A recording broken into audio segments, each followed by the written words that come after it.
people who collect acquaintances as enthusiastically as children collect stamps, and like to show off every item in their collection.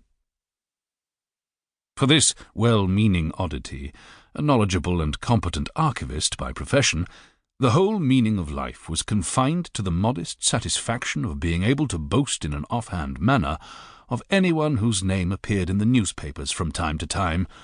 "Ah, he's a good friend of mine," or "Oh, I met him only yesterday," or "My friend A told me, and then my friend B gave it as his opinion that—" and so on, all through the alphabet. He was regularly in the audience to applaud the premieres of his friends' plays, and would telephone every leading actress next morning with his congratulations. He never forgot a birthday.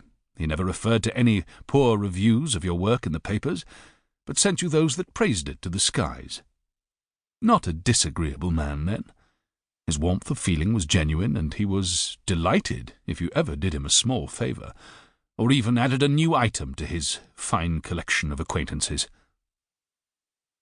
However, there is no need for me to say more about my friend the hanger-on. Such was the usual name in Vienna for this particular kind of well-intentioned parasite among the motley group of social climbers. For we all know hangers-on, and we also know that there is no way of repelling their well-meant attentions without being rude. So I resigned myself to sitting down beside him, and half an hour had passed in idle chatter when a man came into the restaurant. He was tall. His fresh-complexioned, still youthful face and the interesting touch of grey at his temples made him a striking figure, and a certain way of holding himself very upright marked him out at once as a former military man. My table companion immediately leapt to his feet with a typically warm greeting, to which, however, the gentleman responded with more indifference than civility, and the newcomer had hardly ordered from the attentive waiter who came hurrying up before my friend the lion-hunter was leaning towards me and asking in a whisper, "Do you know who that is?" As I well knew his collector's pride in displaying his collection, and I feared a lengthy story, I said only a brief "no," and went back to dissecting my Sachertorte.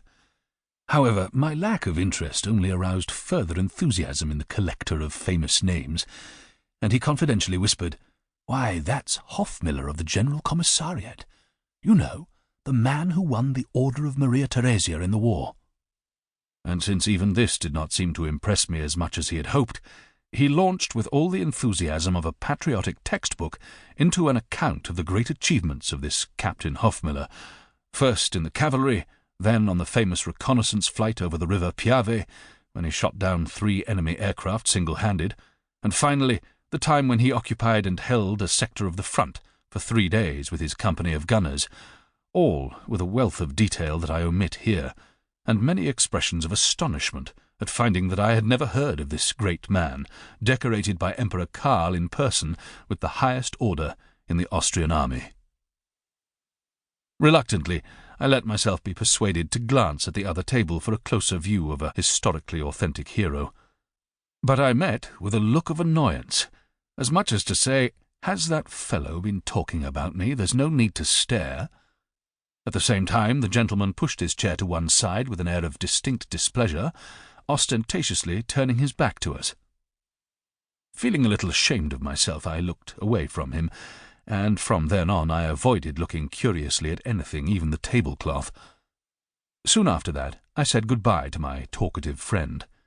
I noticed as I left that he immediately moved to the table where his military hero was sitting, probably to give him an account of me as eagerly as he had talked to me about Hofmiller.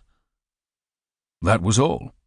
A mere couple of glances, and I would certainly have forgotten that brief meeting, but at a small party the very next day it so happened that I again found myself opposite the same unsociable gentleman, who incidentally looked even more striking and elegant in a dinner jacket than he had in his casual tweeds the day before. We both had some difficulty in suppressing a small smile, the kind exchanged in a company of any size by 2 people who shared a well-kept secret. He recognized me as easily as I did him, and probably we felt the same amusement in thinking of the mutual acquaintance who had failed to throw us together yesterday. At first we avoided speaking to one another, and indeed there was not much chance to do so.